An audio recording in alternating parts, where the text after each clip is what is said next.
¿Qué tal, señores contadoras, señoritas contadoras, contadores? ¿Cómo están todos ustedes? Sean todos bienvenidos una vez más a este su programa, La Parte Fiscal de las Finanzas, transmitidos una vez más desde el Colegio de Contadores Públicos de Querétaro.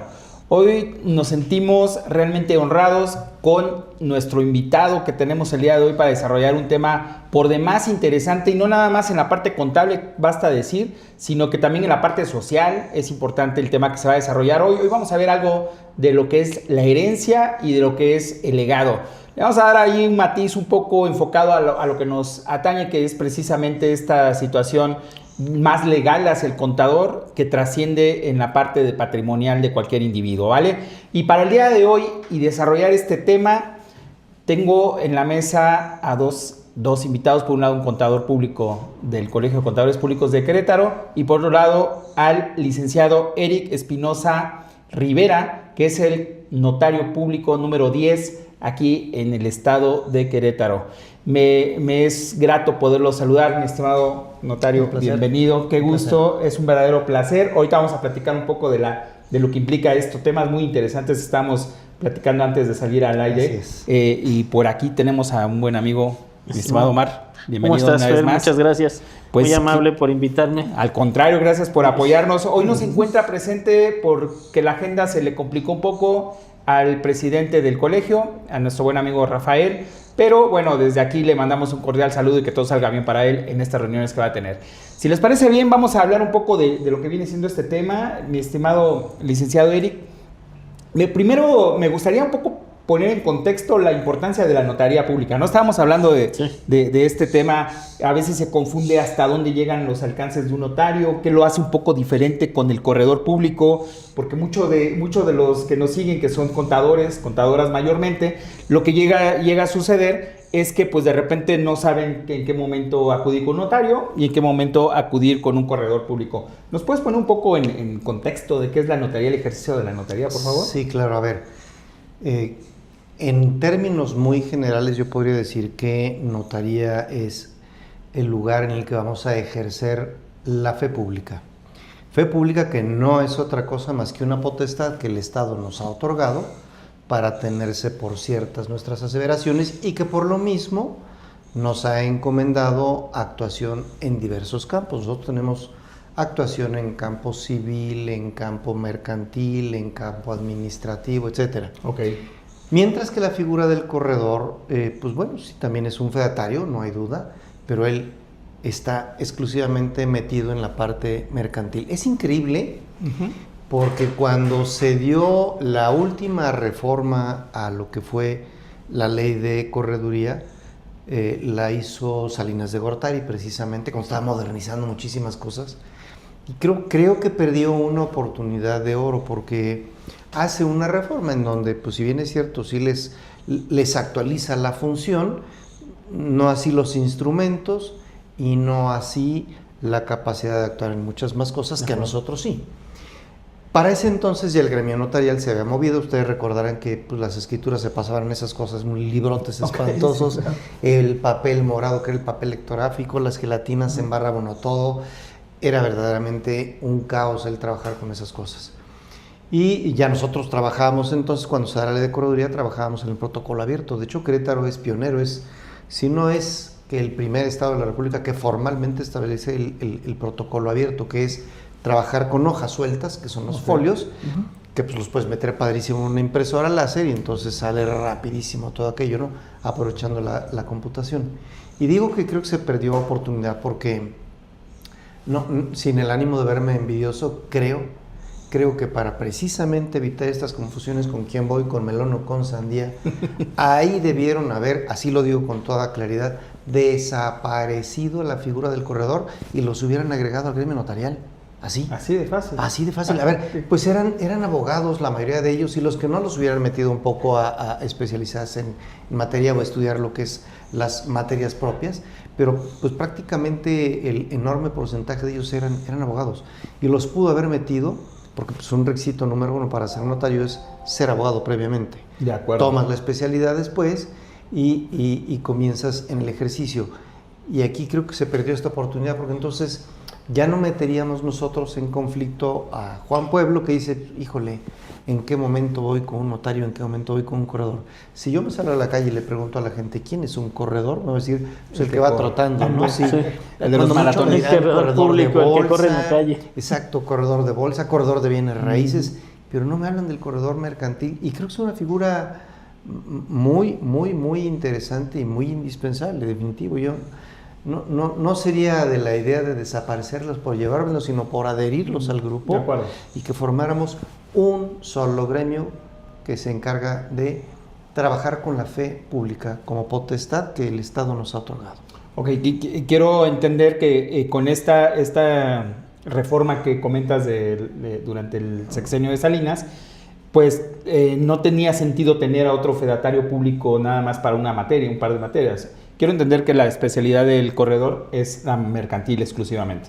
Necesitas generar actos mercantiles para que pueda activarse la función pública a cargo de ellos. Es algo que nunca le debieron haber zanjado así. La presión, decían que la presión de Banco Mundial, no, la presión de Estados Unidos y Canadá cuando entraba el Tratado de Libre Comercio fue, tienes a un notario que es un tipo viejo, obsoleto, antiguo.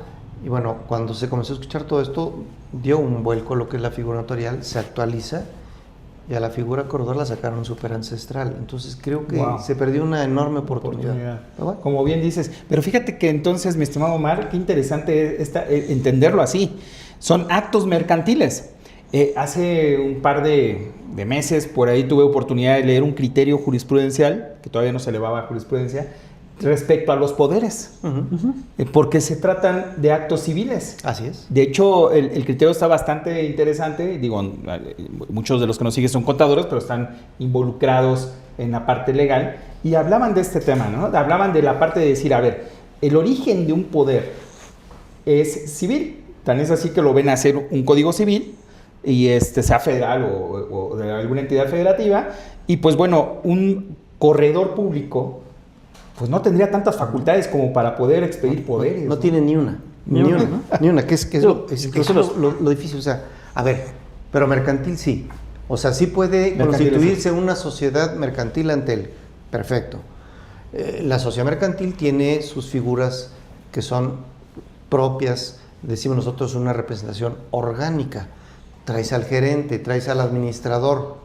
Eso sí los puede designar el corredor, claro, porque eso no es una representación civil.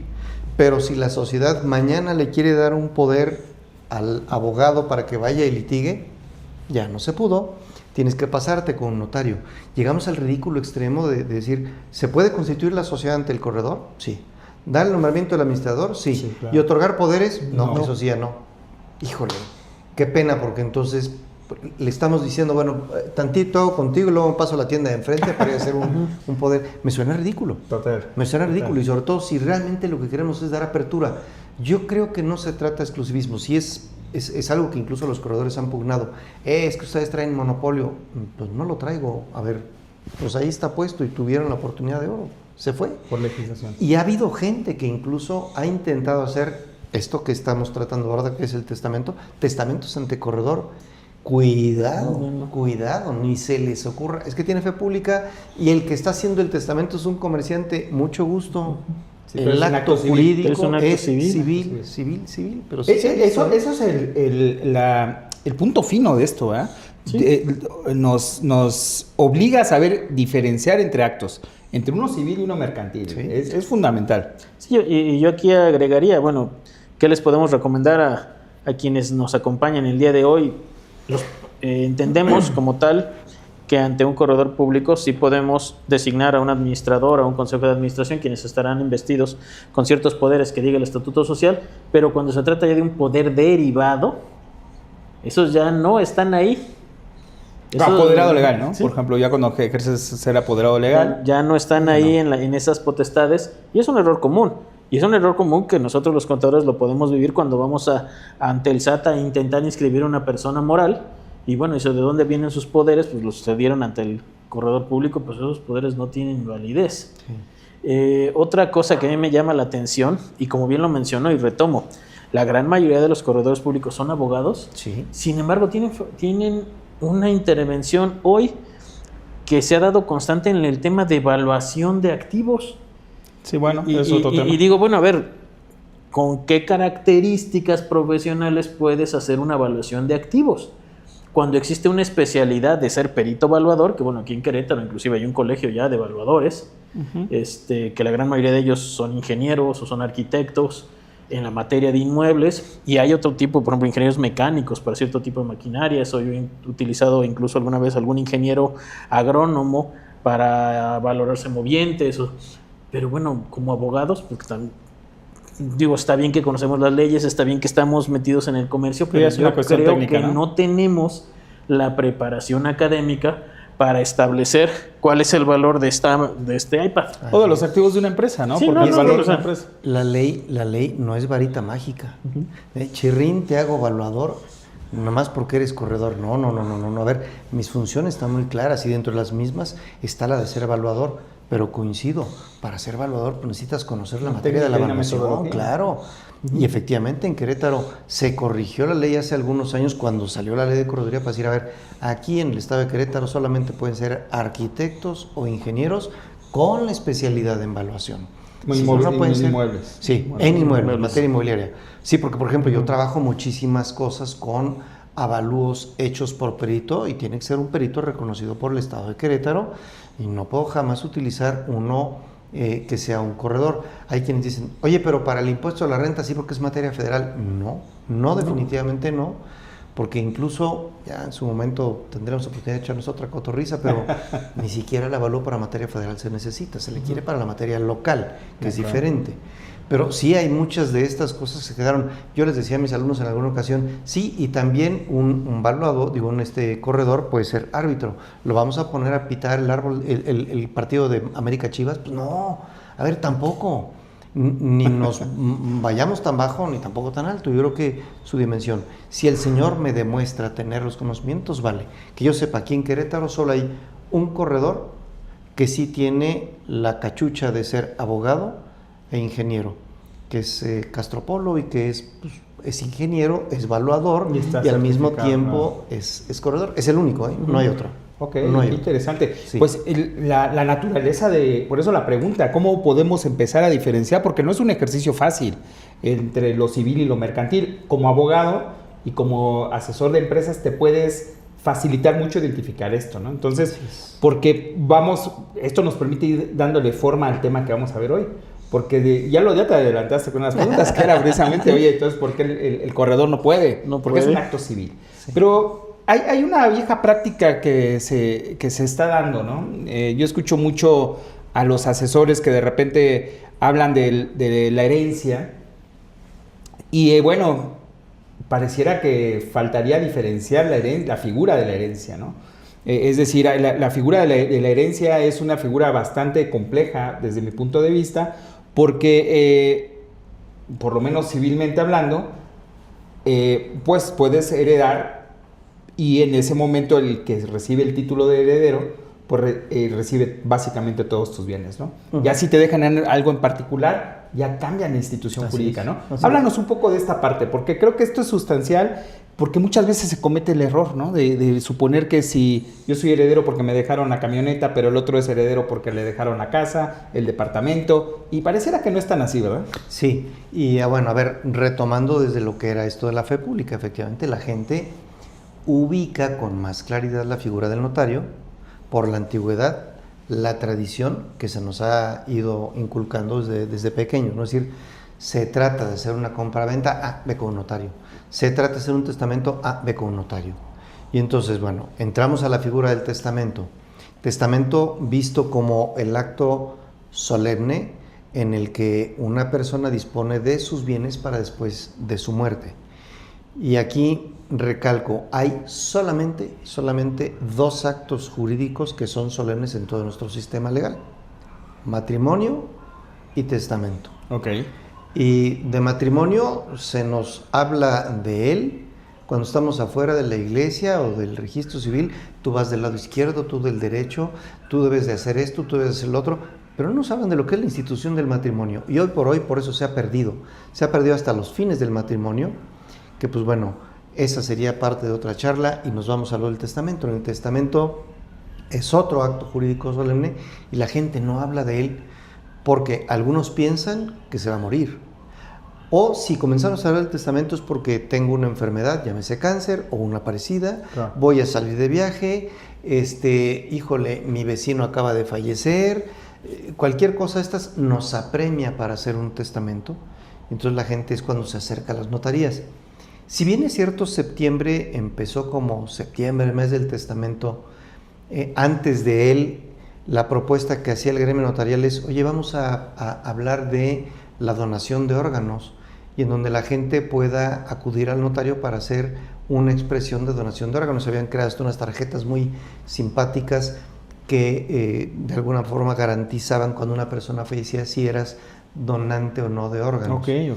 Pero en aquel entonces se platicó mucho con la autoridad y la autoridad dijo, oigan, y antes de morir, ¿por qué no fijamos el testamento? Ah, pues padrísimo el testamento. Se clava el testamento y entonces es importante que la gente, pues bueno, cuando menos le caiga el 20 en estas fechas de que hay que hacer testamento. Y yo le decía a un cliente hoy precisamente que me decía, oye, y si no alcanzo, hay más meses, hijo. O sea, no es el único para hacer testamento. Lo puedes hacer en cualquier momento. Y al momento en que haces tu testamento, debes cuidar precisamente esto. La figura central de un testamento se llama heredero. Así, la consecuencia directa de un testamento es heredero, no legatario. El heredero adquiere a título universal. Esto es, pude haber dicho, dejo como heredero de todos mis bienes a mi hijo Juan. ¿De qué? De todo. Pero, establezco un legado, un bien específico, a una persona en específico. Establezco un legado a mi sobrino Pedro de, la casa de Juárez 25. Ya hice un legado. Pero primero que nada tiene que haber herencia universal. Si no hay herencia universal, no estamos haciendo bien un testamento y podemos caer en un problemón que se llama sucesión intestamentaria. El hecho de que sea heredero universal no quiere decir que tenga que ser uno. Puedo dejar a mis hijos Hugo, Paco y Luis, quienes me Todos conocen, son saben que yo tengo 6 hijos, dejo a mis 6 hijos como herederos, son herederos universales. Y puedo tomar alguno de ellos para decir, y a ti te dejo como legatario de esta cosa. ¿Lo puedo hacer? Sí. Pero siempre prever la figura del heredero, porque ya me he encontrado con testamentos en los que no hay herederos. Y el cliente dice, tengo 3 casas, la 1, 2, 3, tengo 3 hijos, Hugo, Paco y Luis, pues uno cada quien y se acabó la herencia. No. Primero la figura de herencia, y ahí podría decir, a Hugo, Paco y Luis los dejo como herederos, y después les establezco un legado a cada uno, sí, pero reúne la figura primero de heredero, y luego la figura de lo que es legatario. Y una segunda cosa que también tenemos que tomar en cuenta es lo que nosotros conocemos como premorición y la conmorición. Esto es, ¿qué pasa si mi heredero se muere antes? ¿Qué pasa si mi legatario se muere antes que yo? O a la conmorición al mismo tiempo que yo. Entonces yo tengo que estar pensando y decir, mujer, casos de la vida real, como decía aquel programa, ¿no? Si dejo a estos 3, ¿y qué pasa si alguno de estos 3 se me muere antes de tiempo? Y yo puedo decir lo que a mí se me antoje, porque yo soy el que está haciendo el testamento. Ah, bueno, pues a falta de dejo a su descendencia, o sea, mis nietos, pudiera ser. No, a falta de dejo al resto de mis hijos. No, a falta de dejo a mi nuera, dejo a mi yerno, dejo al que se me antoje mi regalada gana. Se lo dejo a la universidad, se lo dejo a las islas de ancianos, a quien sea. Pero sí debes de buscar lo que es la figura central, que es heredero, y luego, si quieres, puedes hablar de lo que es la figura legatario. Y tomar en consideración también que hay algunas disposiciones que no precisamente encajan dentro de lo que es la figura del testamento en una forma por demás curiosa. Me refiero a cuentas bancarias. Cuentas bancarias, perdón, pero prevalece lo que digas en el banco arriba de lo que es el testamento. Y es curioso porque beneficiarios. Yo puedo estar yendo al banco pues bastante amenazado la señorita que está tomando el dato, el ejecutivo está tomando el dato, pues, ¿a quién deja como beneficiarios? A Hugo, Paco, Luis, sí, cómo no, y no era mi idea. En cambio, cuando yo paso acá con el notario, pues bueno, a mí sí me ha sucedido, yo paso solito, aunque vayan juntos, marido y mujer, primero los paso separados para ver qué es lo que quiere cada uno. Y sí me he llevado algunas sorpresillas, ¿Sí? Sí. Sí, ¿como cuáles? Sí, pues bueno, por ejemplo, el tradicional de qué bueno que me puso aparte, licenciado, que yo tengo un hijo fuera de matrimonio. Ah, sí, es verdad. Qué bueno que me puso aparte. El confesionario. Este desgraciado piensa que le voy a dejar todo. No, se lo voy a dejar. Hijo, sí, entonces, y ahí de usted si chismea, licenciado, pues yo no soy chismógrafo, ¿no? Pero sí hay amenazas luego así interesantonas. Sí. Entonces, se topa uno con cosas, pues pueden a veces sonar chuscas, pero pues no dejan de ser hasta dolorosas en algún momento, ¿no? Es decir, híjole, ¿cómo le hacemos para cubrir la figura del hijo que se encuentra fuera de matrimonio? ¿O cómo le hacemos para que de alguna manera, al final, lo que yo siempre he dicho a mi gente, no busques cómo transmitir bienes, busca cómo heredar una familia, porque al final del día es lo que todos buscamos, tener una familia. ¿Cómo le haces para dejar una familia? Porque tengo clientes que me dicen, mis hijos están muy brutos, no les quiero dejar nada. Pues edúcalos con lo que tienes, por piedad, pues ¿para qué los quieres dejar más brutos, no? Es un tema de sensibilidad. Sí, hay muchas ocasiones en que pues bueno, verdaderamente así lo ponen. Pero entonces tener cuidado con cuentas bancarias, seguros de vida, este tipo de cosas que tienen beneficiarios perfectamente definidos y que van por encima de lo que es la figura del testamento. Muy peleable, pero no estamos para pelear. A ver, el notario no está para subir al ring a un cliente, sino para bajarlo. Por eso decimos a notaría abierta, juzgado cerrado. Estamos para dar el consejo que va a evitar que te subas a un pleito en un juzgado. Entonces, evítalo. Que esta parte es la compleja, por lo que puede ser. O sea, ¿qué meto al cúmulo de la herencia que voy a dejar? Porque en ocasiones me ha tocado clientes que deben la casa, deben el terreno y quieren que se les herede, transmitir la herencia a sus hijos. ¿Eso se puede? Sí, a ver, hay una cosa que generalmente ya cuando una persona va y tramita un crédito para la compra de una casa, ese crédito lleva dentro de todos los gastos el pago de un seguro de vida. Y entonces, si yo me muero, ese seguro de vida cubre completamente lo que es el crédito. Y entonces, bueno, cuando yo muero, pues ya se queda totalmente liquidado. Claro, hay que hacer el procedimiento de la cancelación del gravamen y lo que sea, ¿no? Sí, claro. Pero ya queda libre. Que también hay otra disposición en ley que dice el heredero adquiere siempre a beneficio de inventario. Esta expresión quiere decir, yo pude haber dejado un activo de este tamaño, pero dejé un pasivo de este tamaño. Entonces, cuando yo transmito mi herencia, mi heredero de entrada dice, acepto ser heredero. No sabe qué hay. Okay. No lo sabe porque hay varias etapas en la herencia. Ahorita si quieren vemos las etapas, pero hay varias etapas. Entonces el heredero dice, sí, yo sí acepto la herencia. Pero cuando dicen, ¿qué crees? Tienes esta deuda de 100 pesos y tienes solamente 50 para pagar. Ah, pues entonces la ley dice, adquieres a beneficio de inventario, quiere decir hasta donde den los bienes. Entonces, ¿hasta 50? Sí. Oye, ¿y los otros 50? Ahí se quedaron incobrables, ya no los va a poder cobrar jamás. Pero pues bueno, puede ser a la inversa, ¿no? Oye, dejé 50 pesos de deuda y 100 pesotes de activo. Entonces, cuando yo acepto la herencia, pues bueno, todavía me quedan 50 para llevarme. Liquido deuda. Así es. Y me quedo con el activo que hay bien. Así es. Pero, así por es. ejemplo, te hacía la pregunta de la deuda de los inmuebles, porque precisamente tomando esta institución donde te financian, pues abres una línea de crédito, ¿no? Y en ocasiones te preguntan cuando vas a tirar la compraventa y llega la institución financiera y todo el proceso, te preguntan quién es tu beneficiario. Y me llamó mucho la atención en alguna ocasión porque pues entonces beneficiario no es heredero. O sea, ¿sí me explico?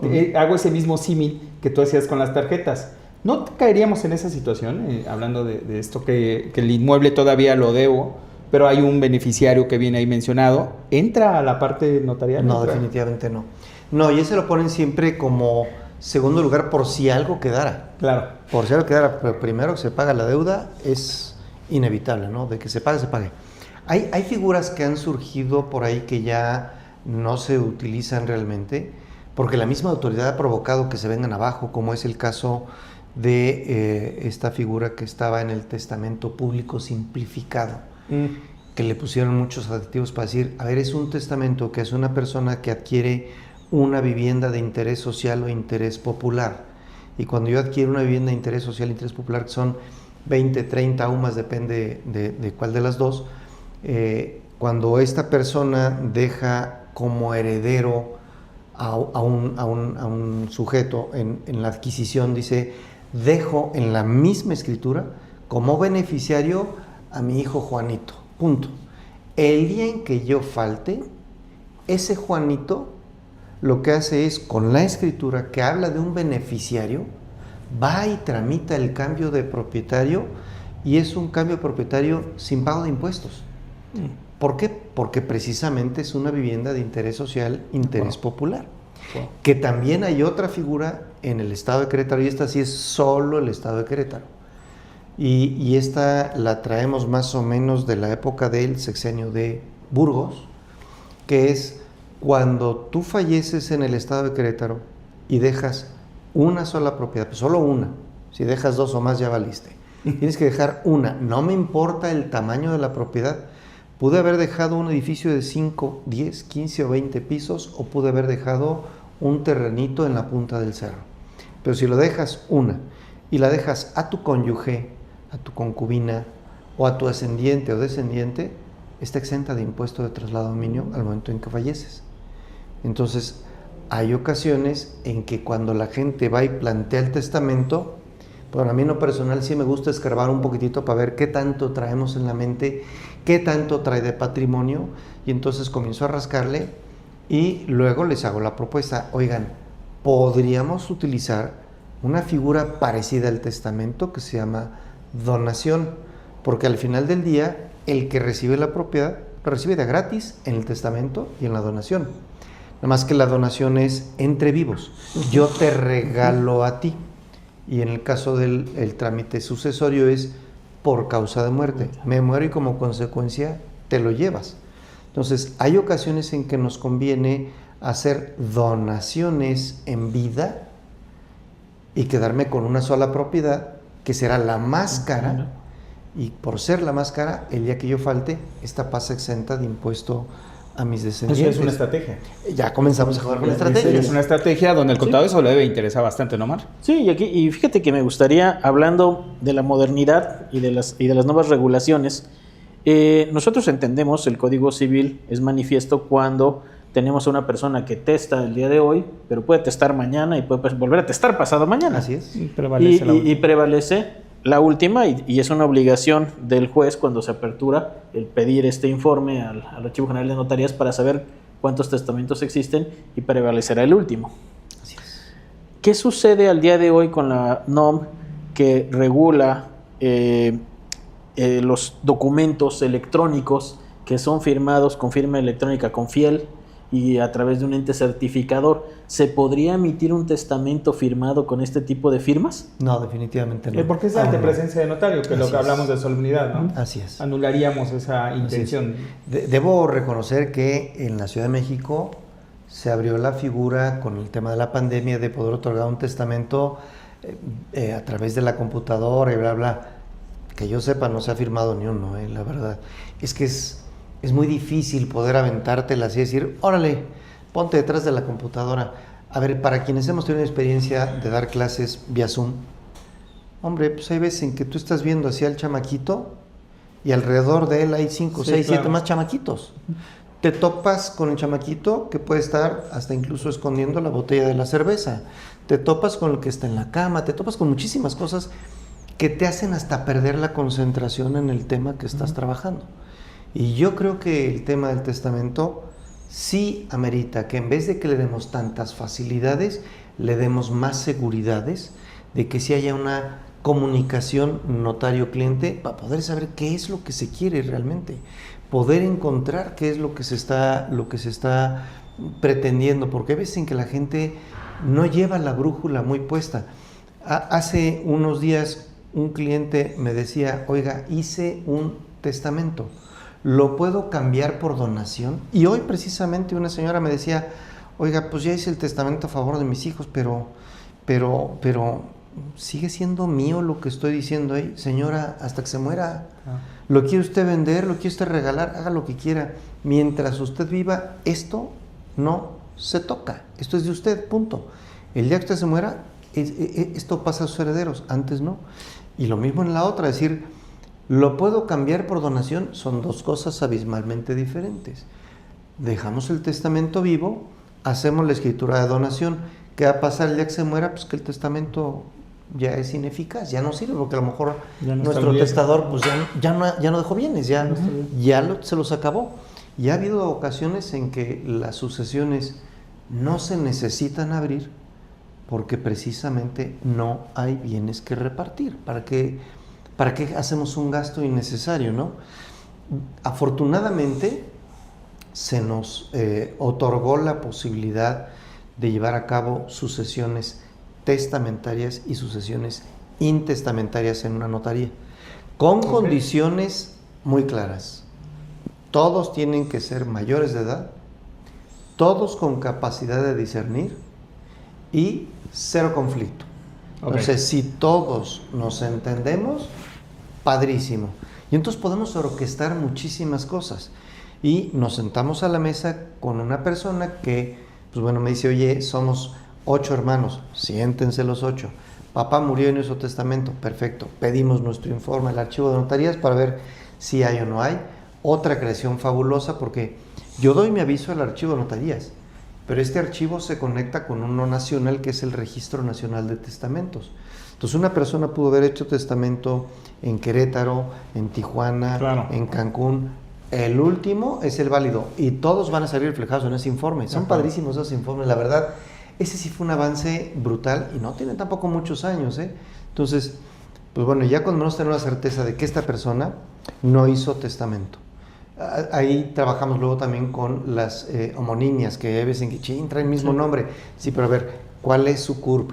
Para ver si efectivamente se trata o no se trata. Entonces, cuando comenzamos a ver diferencias, no, pues este nació en tal lugar, no, pues este nació en este otro.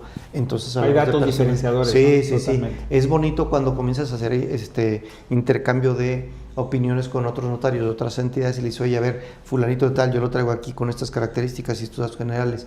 No es el mismo. Ah, perfecto. Dame una constancia de cuáles son tus datos generales y con ese trabajo entonces ya lo puedo liberar. Descartas que sea... Y nos vamos quedando con el último y entonces ya con mis 8 hijos sentados a la mesa, el difunto el muerto que no dejó testamento, abrimos la sucesión y damos paso a la sucesión intestamentaria, donde, pues bueno, me pude haber topado con 8 herederos que dicen, oye, pues de los 8 pues consideramos que a lo mejor Juanito es el más fregadito, el más amoladito, entonces quisiéramos que él se llevara todo. Ah, pues bueno, vamos a repudiar entonces los 7 restantes. Y entonces los 7 comienzan a repudiar, nada más que el repudio abre paso a la descendencia del que está repudiando. De acuerdo. Entonces ahí tengo que preguntar, oigan, a ver, ¿los 7 que van a repudiar tienen descendencia? Sí. ¿La descendencia mayor de edad o menor de edad?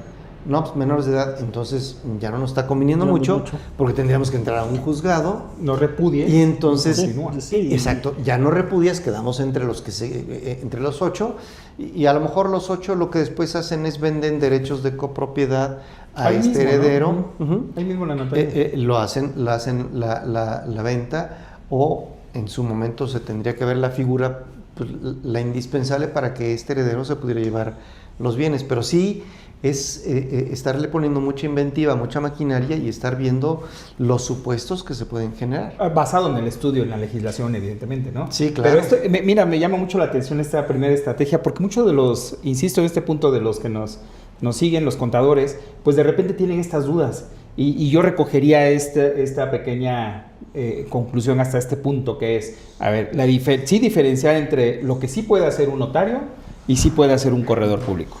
Naturalmente, actos mercantiles nos vamos con el corredor y evidentemente y con notario, los dos pueden hacerlo. Pero en actos civiles definitivamente le corresponde a la notaría, bajo las solemnidades, seguir el proceso de un tema de herencia. Y lo explica bastante bien Eric, dice, bueno, aquí lo que hay que hacer es que debe haber un heredero, y de ese heredero dividir a todos los legatarios, ¿no? Y entonces se vuelve ya más complejo porque ya estamos entrando al tema de la herencia. Tú decías, Omar, es que el juez manda a traer, sí, claro, pero también hay que voltear a ver esta posibilidad ante la notaría. Los notarios pueden abrir el testamento a través de la sucesión testamentaria o la sucesión intestamentaria.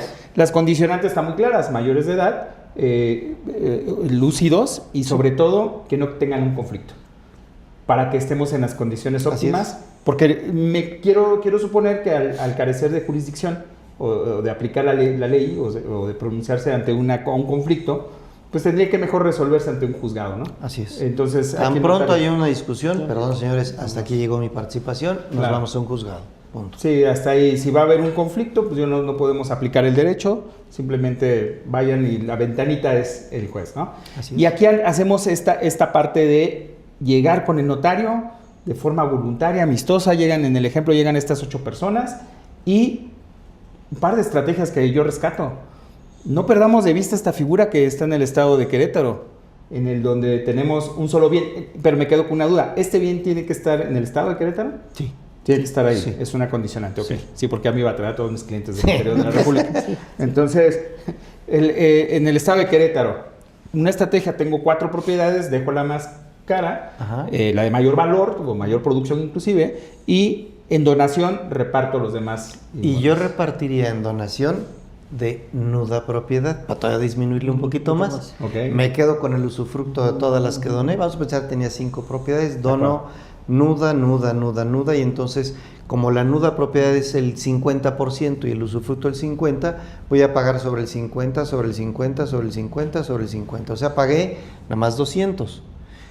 Y esta va a pasar exenta. Si yo no he hecho nada de eso, hubiera pagado 100, 200, 300, 400, 500. Entonces, sí hay un ahorro significativo, y eso implica ya una planeación, primero con el testador, y luego traigo a lo que son los herederos ya cuando el testador ha fallecido. Ahí el contador tiene que sentarse con los Yo sí lo invito. Clientes. A ver, a mí sí me gusta. A mí claro. sí me gusta. Debo admitir que la figura del contador, yo en lo personal, se las llamo mucho a mis clientes cuando estamos tratándose de sociedades mercantiles. Tráete al contador. No es espadazos, es lo que llaman por ahí lluvia de ideas. Que él opine desde su óptica, qué es lo que necesita. Yo opino desde la mía. Y tú, que eres el jamón del sándwich, pues es el que tienes que decir sí me gusta, no me gusta, le entiendo, no le entiendo. Claro. Que vayamos haciendo equipo. Pues para eso son distintas profesiones. No le quiera el notario hacer al contador, ni el contador al notario. Creo que cada uno en su propia rama, ¿no? Totalmente de acuerdo, sobre todo por la objetividad con la que se tienen que ver los casos, ¿no? Y es aquí, estudiarlo. Pues claro, en materia sucesoria, por supuesto que también lo jalo. Así nada más rápido, me tocó un testamento hace unos meses. El testador dejó un legado a 5 hijos. Y dice, les dejo, lo único que tengo es mi casa, les dejo un legado a mis 5 hijos, pero a mi hijo Juanito, que es el doctor, le dejo en legado la parte que ocupa el consultorio de la propiedad, pensando que dejaba en partes iguales. Se acercan los 5 conmigo y les digo, a ver, ¿quién es Juanito? No, pues yo soy Juanito. Oiga, y hacia ojo de buen cubero, ¿cuál es el porcentaje que ocupa el consultorio? No, licenciado, pues cuando mi papá hizo el testamento había consultorio. O sea, ahorita no hay, y era más de la mitad de la casa. Entonces se llevaba más de la mitad de la casa. Okay. Dije, vale, ¿cuál es la idea? No, pues la idea es que si nos lleváramos todos en partes iguales. Me lo decía Juanito. Como era un legado y el testamento tenía el defecto de no haber designado herederos, dije, perfecto, repudien todo su legado, todos. Al repudiarlo, ¿qué tengo que hacer? Abrir la sucesión intestamentaria. De forma voluntaria. ¿Quiénes son los herederos más cercanos del muerto? Los mismos 5 hijos. Sí, además que los metí en partes iguales y ya los dejé todos en partes iguales. Interesante. Y tampoco había cónyuge supérstite. No, ya. Hasta ahí nos quedamos. Porque ellos son los que sobreviven y de tal manera que en posición de derecho tienen mayor... Y suponiendo que hubiera habido cónyuge supérstite, señora, usted repudie, punto. Usted no la mandamos llamar. La señora repudia y me quedo con los 5 hijos. Y saqué a los 5 hijos, los 5 partes iguales con la propiedad. Ya, muy contentos todos con la repartición. Es aprovechar las figuras para precisamente pues ayudar económicamente a la gente cuando sí realmente lo necesitan. Sí, ¿no? o encontrar una solución Exacto. al posible conflicto. Es que pues algún día tú podrías estar de ese lado, lo más que quieres es que te ayuden. Claro. Entonces, pues claro. proporciona la ayuda. Por eso es lo interesante, y siempre he dicho, por lo interesante de realmente platicar con el profesionista. Yo respeto mucho todos los abogados que tenemos trabajando en nuestros despachos, que son unas fieras verdaderamente, pero el responsable soy yo. Entonces, yo sí pido hablar con mi cliente para sensibilizar y ver qué es lo que quiere y qué tanto le puedo sugerir, qué tanto le puedo recomendar, dónde puedo meter yo un poquito de cuña, dónde puedo jalar a lo que es al de los numeritos, a mi contador para que se me venga y me pueda también dar sus puntos de vista, ¿no? Entonces, creo que es algo que debemos aprovechar. Y pues bueno, figuras que están en el testamento que todo el mundo da por hecho que sí están y ya están muy bonitas, como es la del albacea, como es la del tutor, que luego la gente no tiene ni idea. La figura del albacea nos ha sacado sorpresas tremendas porque pues el albacea tiene derecho a cobrar un 2% sobre la masa hereditaria. Yo desde que hago el testamento, yo normalmente platico con el testador, le digo a quién va a ser su albacea, fulanito tal, ¿le gustaría que cobrara? No. Ah, bueno, pues entonces lo pongo en mi testamento y no tienes derecho a cobrar. Me han criticado y me han dicho, oye, ¿tú no eres quien para prohibirlo? No, estoy mandando una señal para que el día que se abra la sucesión dice, oye, no podías cobrar. ¿Pensabas cobrar? No, señor notario, asiéntele que no va a cobrar. Y ya cuando les pones no va a cobrar, se acabó el chistecito. Pero de lo contrario, hay albaceas que han hecho un ingreso muy interesante por haber cobrado un 2% sobre la masa hereditaria. Entonces, y si la masa hereditaria produces también sobre eso. Todo lo que haya dentro de esa bolita, eso, de ahí me toca el 2%. Me refiero a que sí produce porque puede ser que sí, de repente claro, tengas los frutos de las rentas, ¿sí? Tengas rentas, tengas empresa, o sea, tengas algo y todo, 2%, todo. Sí. En el caso de las empresas, otro detalle por ahí interesantón, ¿no? Pues bueno, en las empresas, yo les pregunto, ¿cuándo han visto o qué tan seguido ven ustedes que la gente, cuando constituye una sociedad, manda elaborar los títulos accionarios? No los hacen. No los hacen. Lo que es más, no los conocen. Y hay muy pocas empresas aquí en Querétaro que se dedican a la impresión de los títulos accionarios, de los títulos valor, las impresoras de valores, porque imprentas hay muchísimas. Pero si tú vas a la Florecita, pues te van a hacer un bolo de bautizo, pero no te van a hacer, no te van a hacer un título accionario, ¿no? Entonces, la gente ni siquiera cuenta con los títulos. Entonces, cuando fallece el accionista, oye, ¿y los títulos? ¿Qué es eso? ¿Qué es eso? Entonces, hasta ir identificando, ¿no? Las facturas de los coches, claro, que le digo a la gente, a ver, la factura no es un título de propiedad, la factura es un comprobante fiscal y nada más. ¿Cómo acreditas el carácter de propietario? En materia de bienes muebles es muy diferente. ¿Cómo acredito yo que soy propietario del reloj que traigo aquí? Pues porque lo traigo, porque la factura del reloj no lo tengo, es la posesión. O sea, en materia de bienes muebles es a través de la posesión, en materia de bienes inmuebles es a través de una escritura. Entonces vamos cayéndole en cada uno. Por eso sí implica platicar con el testador y sí implica con posterioridad platicar con los posibles herederos para ver qué es lo que hay detrás de toda la masa hereditaria, qué es lo que están pensando que van a encontrar, cómo lo podemos repartir, qué le podemos sacar de provecho, claro, y pues bueno, hacer toda la estrategia completa, que eso es de lo que se trata, ¿no? Y es lo complejo del tema. Fíjate que acabas de tocar un tema muy interesante porque mezclas la parte de los bienes, esta masa, y hablas de la empresa. Tengo un caso ahorita, la semana pasada lamentablemente falleció un cliente y no dejó testamento. Entonces resulta que su empresa pues tampoco tiene apoderados legales, y él era el administrador único, el socio mayoritario por el 80% del valor de las acciones. Y entonces ahorita la empresa hoy por hoy está parado en estas condiciones donde dice, ¿qué hacemos si tengo que firmar contrato? Tengo que firmar finiquitos, de los contratos que están vigentes, estimaciones de obra y todo este tema, ¿no? Y no tiene, hoy lunes, no tiene alguien. A ver, ahí incluso, ahí tendría dos ahí va la receta, va en las soluciones, pero ahí tendría dos salidas. Ahí tendría las salidas. Una, convocar una asamblea. ¿Quién va a convocar? Si era el administrador. Abre la sucesión, híjole. Los informes de testamento Los informes de testamento normalmente nos llevan más o menos unos 15 días. En 15 días ya tengo mi informe y yo ya podría abrir la primera parte de la sucesión para decir, murió don Juan, dejó 5 hijos, todos mayores, todos de acuerdo, todos aceptan la herencia, no hay testamento, y de entre los 5 nombran a Juanito como albacea, punto. Pero ya me eché 15 días y yo quería una solución más rápida. Esta semana tengo que firmar, ¿no? Y la solución, la más rápida, es otra figura que luego traemos por ahí medio olvidada mercantilmente, a la cual con todo respeto luego los contadores le dan la vuelta, la figura del comisario. El comisario para aquí, en esto es súper importante, porque el comisario, así, saliendo de dar el pésame a la viuda, se va a la notaría, otorga un nombramiento de administrador provisional y ese es el que va a fungir como administrador de la empresa. Se protocoliza, se inscribe en registro de comercio y tiene las mismas facultades que tenía el señor administrador hasta tantito antes de expirar.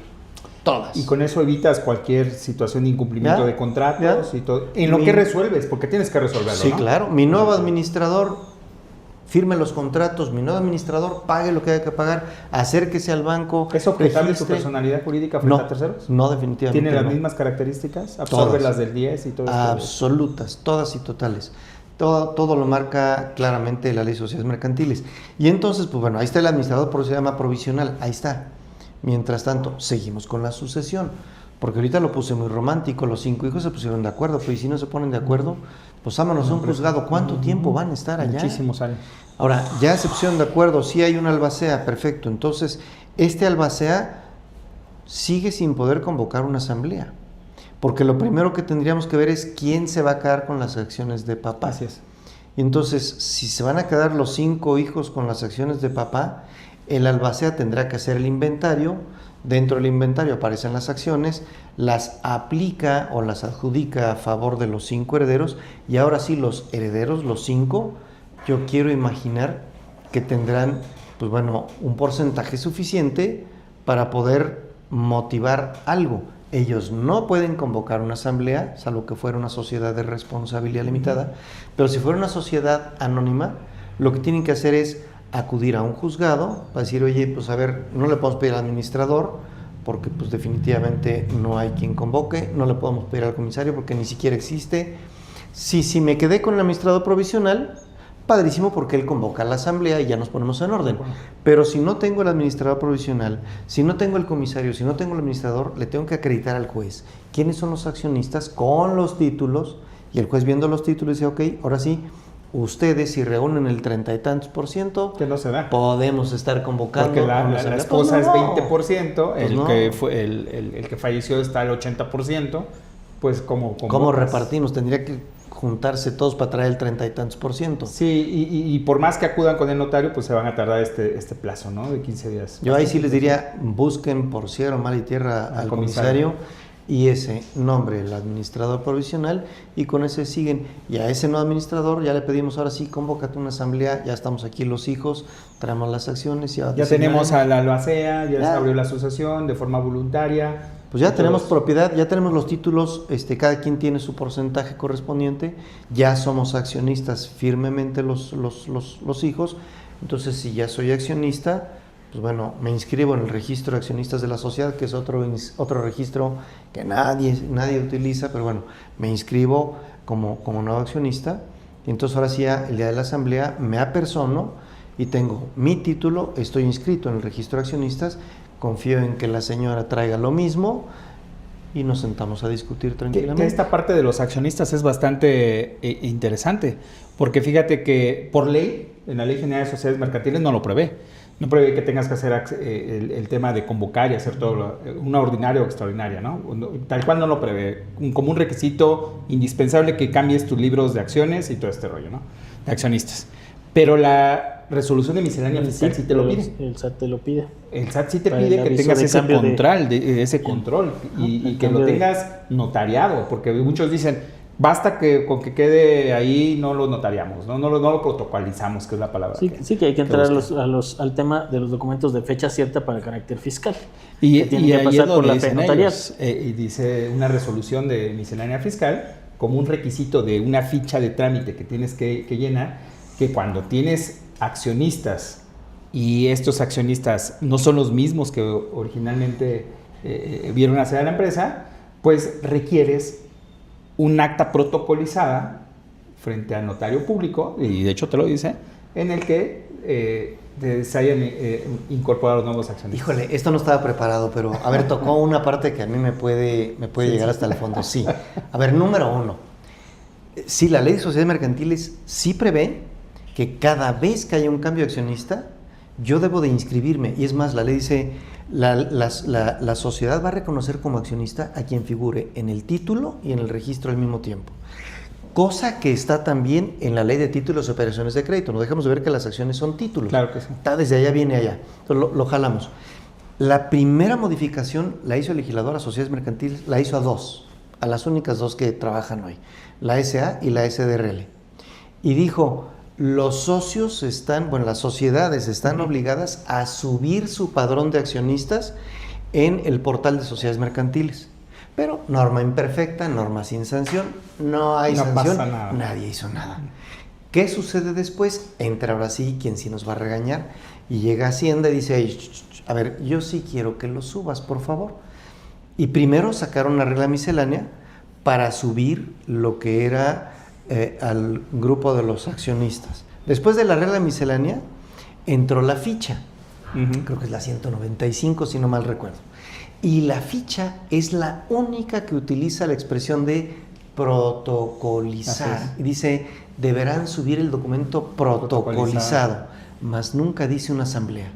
Jamás. Okay. Y entonces, a ver, yo lo que digo, ¿qué quiere decir protocolizar? Sí. Protocolizar quiere decir agregar a mi libro, mi protocolo. ¿Qué es lo que yo hago? Yo hago que comparezca el administrador, que es el que realmente conoce quiénes son los accionistas, y ese administrador me dice, a ver, de mi empresa Patito, así se conforma el capital. Tú. Te lo firmo, y esto por favor, quiero que me lo protocolices, ratifícalo. Yo lo protocolizo, y ese documento lo agrega a la ficha fulana de tal, y lo trepa. Con eso puede ser suficiente. Cumplimos el requisito. Aunque no esté inscrito. No está inscrito porque la ley jamás dice que esté inscrito, dice que esté protocolizado, más no inscrito, porque además la venta de acciones ni siquiera obedece a una asamblea. Y las asambleas, en el supuesto que acordaran eso, es una asamblea ordinaria que no se inscribe en registro. Entonces, por todos lados... Es un tema... sí, no. Yo creo que vamos a hacer un programa especial de esto. Es un tema porque el SAT dice, el SAT tiene otros datos. Tiene otros datos, pero está interesante porque, fíjate, si analizamos el 182 de la Ley General de Sociedades Mercantiles, fracción 11ª, por ahí dice que se protocolizan asambleas generales extraordinarias, y te dice todas aquellas que transformaran a la sociedad, ¿no? Que es su objeto social. Cuando nos vamos al 6 de la Ley General de Sociedades Mercantiles y nos habla que pues por lo menos las 7 primeras fracciones se consideran el contrato social y las demás se consideran todo lo que viene siendo ahora sí los estatutos sociales, que lo complementa el artículo 7 de esa ley, pues ahí habría que ver qué pasa con los transitorios, que es el que le estructuran accionariamente a la empresa, ¿no? La voy a matar de una vez. A ver. Yo vivo en Álamos, segunda sección, aquí abajito, por cierto. Y pertenezco a la Asociación de Colonos de Álamos, segunda sección. Y mañana me voy a cambiar a Carretas. Yo pregunto, ¿Álamos segunda va a ser una asamblea porque me salí? No. ¿Carretas una porque entré? No. ¿Se movió el contrato social? No. Se movieron las pilas del contrato social. Entonces el contrato no se mueve. Y lo que busca el registro de comercio es que se mueva el contrato. Hay incluso una serie de circulares que dicta normatividad de la Secretaría de Economía, donde dice, ni se les ocurra inscribir registradores, les instruyo para rechazar cualquier cambio de socios en registro público. Y hay gente que dice, oye, mira, le vendió Juan a Pedro, pero con el pretexto de que sí inscriban, vamos a ratificar al administrador, que ese sí es inscribe y lo subes. Pues sí, pero inscribes al nombramiento del administrador, el cambio de los accionistas, no. Entonces, los cambios de accionistas como tal, definitivo es, no se inscriben por ningún lado. Y lo que busca hoy por hoy el registro de falta de contribuyentes, porque ni siquiera es el SAT, es el registro de falta de contribuyentes, es traer claro cuál es el padrón de los accionistas. Porque le va a interesar ver cómo se hace la transacción de las acciones, porque ahí es donde se mueve el recurso. Así es. Porque esto de te vendo mis acciones, al valor nominal, si Chucho, 2 pesos, si ahorita te doy 2 pesos, me das tus acciones, no te las doy, por piedad. Las acciones valen mucho más. ¿Cuál es el valor real? ¿Cuál es el valor contable de las acciones? Entonces hay que meterse más a fondo. La materia es un tema que vamos a... Sí, tienes que hacer un dictamen de enajenación de acciones. Padrísimo. Que bueno, que yo te pongo, precisamente, yo ahorita tuve esa anécdota de que hubo un cambio de accionistas por materia de una donación ¿cómo se llama? Descendientes en línea recta.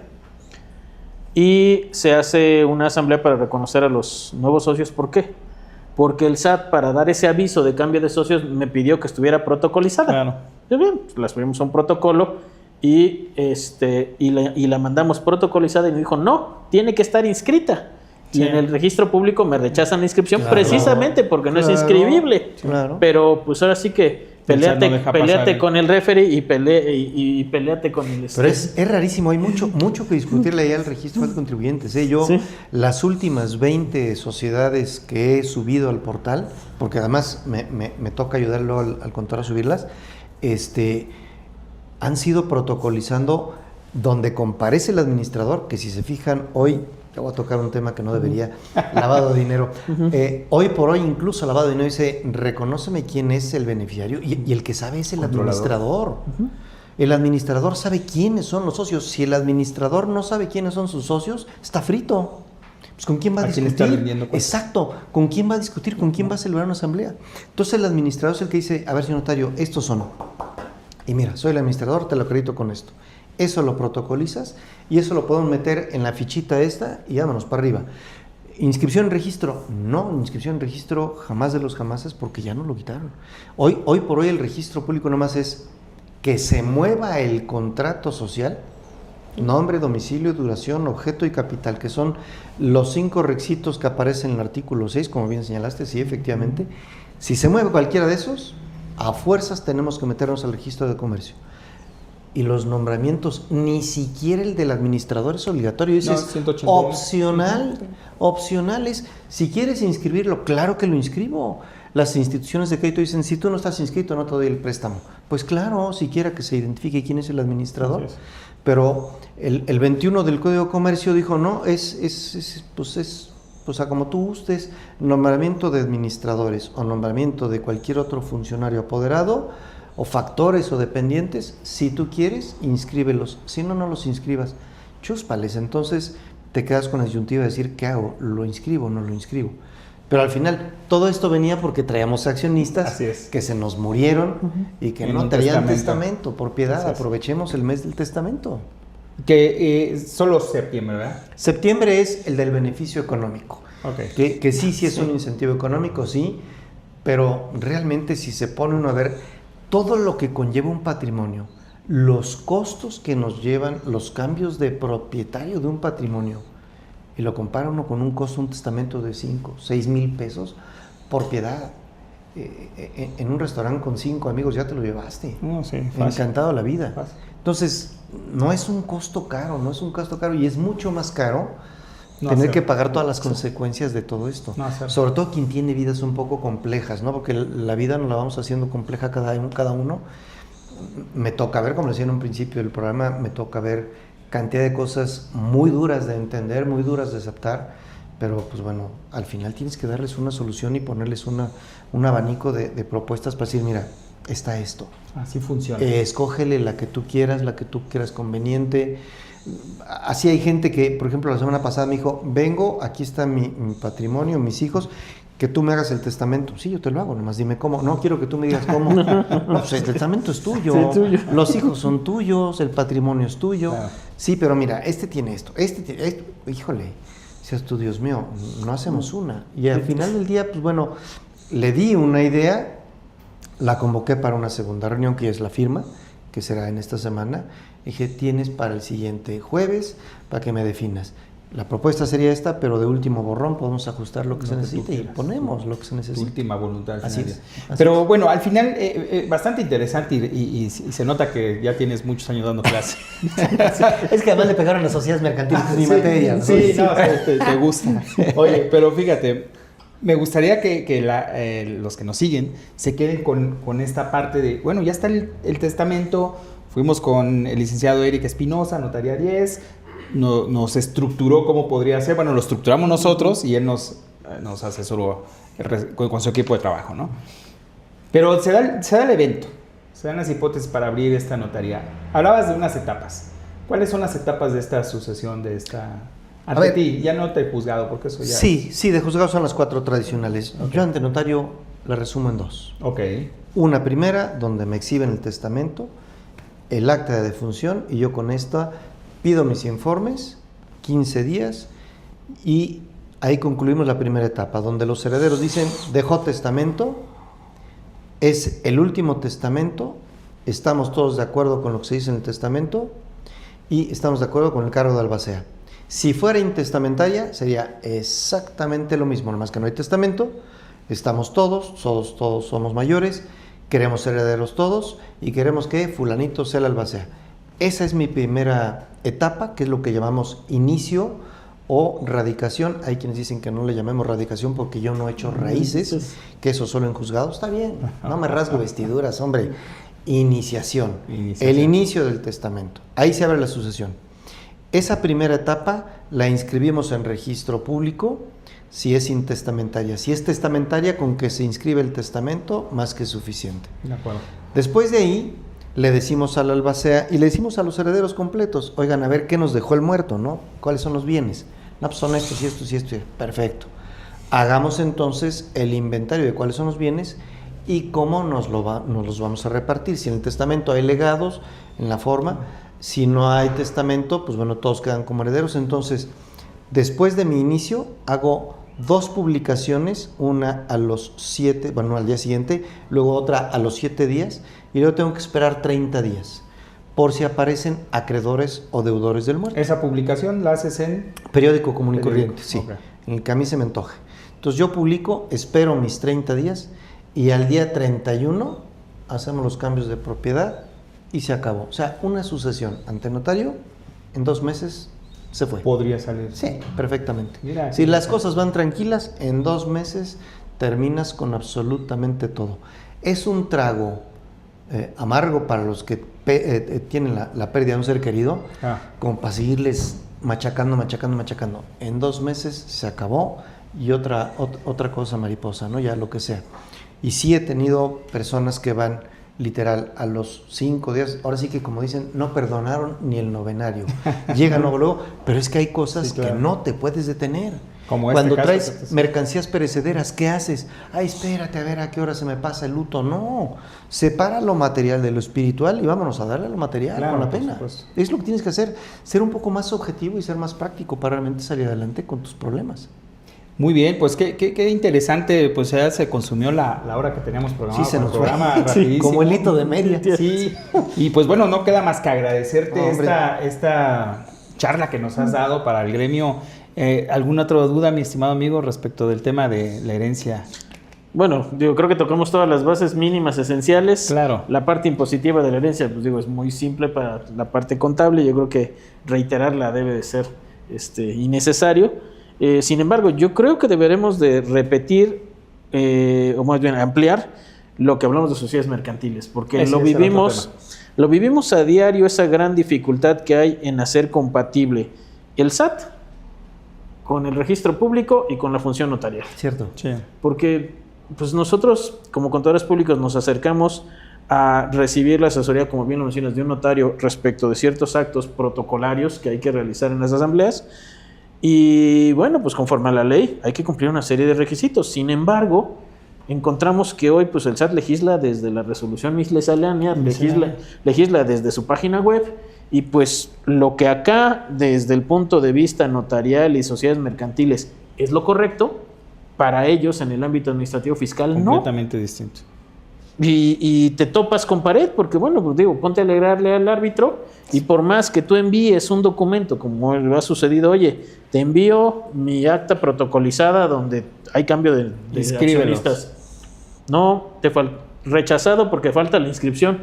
Oye, aquí ya lo mandé a inscribir y me lo rechazó porque no es inscribible. Ni modo. Es tu problema, inscríbelo. Y entonces no hay manera de cumplir, o sea, te obligan a lo imposible. Sí, es cierto. En algunos casos. Hay una figura que nos ha servido mucho, porque también estoy metido dentro de ello, que es la figura de los síndicos. Sí.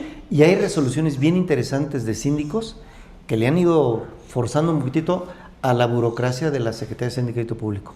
Es decir, o entiendes, pero sí, coincido 200%, porque uno es lo que se platica aquí muy doctrinalmente, muy bonito, y llega uno a la oficina y se topa con el muchachito o la señorita que está ahí que dice, pues no pasa, y hágale como quiera, y de ahí no los mueves, ¿eh? Sí, y qué coraje da. Y hoy peor aún que todas estas aclaraciones son electrónicas. Y bueno, antes cuando menos llegabas y le veías el rostro a un ser humano que te hacía caritas y decías, híjole, pues Ya me no. convenció. Ya pero hoy no sabes si te lo resolvió la inteligencia artificial, una persona atrás de un escritorio o una computadora que ya tiene por defecto que si no lleva esa inscripción, Lo anula. tache. Claro. O sea, y no pasas de ahí. Así. Pues, mi estimado Eric, yo creo que nos vamos a tener que volver a Algún reunir día. para hablar ampliamente del derecho corporativo Con todo fiscal que viene, ¿no? Que Así tan es. en auge está y que vale la pena también que lo sepan. Y aprovechando tu conocimiento, yo creo que va a estar muy divertida esa Con próxima todo gusto, reunión. con todo gusto. Pues de momento este programa pues llega a su fin. Te agradezco infinitamente tu presencia y sobre todo esta guía que les has compartido. Hay muchas estrategias respecto a las herencias. Quedémonos con y rescatemos esta posibilidades que hay en la legislación del Estado de Querétaro en cuanto a bienes inmuebles, la donación, no lo perdamos de vista. Vaya, hay como muchos temas que podrían madurarse. Y qué mejor que en la asesoría. Notaría número 10, ¿dónde está ubicada? En el mero centro, Corregidora Centro. Norte 62, para quienes somos queretanotes, al lado de lo que fuera el centro educativo. El centro educativo. Ok, muy bien. Bueno, Y, pues y ahí en el está. frente estuvo muchos años una Beto famosa, Vázquez Mellado. ¿cómo se llama? Ay, se me olvidó mueblería. La mueblería Ah. Frey. La mueblería Frey. Sí. Ok. Pero está enfrente Beto Vázquez Mellado, que es otra figura totalmente queretanota, los laboratorios Corregidora. Pues miren, ahí están los datos, señores, y pues, ¿qué les puedo decir? Es un tema por demás interesante, nos debe ocupar y preocupar para con nuestros clientes, y también de título personal, es lo que decíamos muy al inicio, es un tema técnico, pero también social, y pues bueno, la invitación es que acérquense a las notarías, en este caso la notaría número 10 tiene sus puertas abiertas para ustedes y sus clientes cuando quieran acercarse. Y pues qué mejor que recibir una muy buena asesoría en esta etapa final de la vida, que al final del día todos nos tienen que llegar. Entonces, por mi parte es todo. Agradezco mucho a Rafael, presidente del Colegio de Contadores Públicos de Querétaro. No pudo estar el día de hoy, pero desde aquí le mandamos un cordial saludo y nos vemos en la próxima transmisión. Hasta pronto.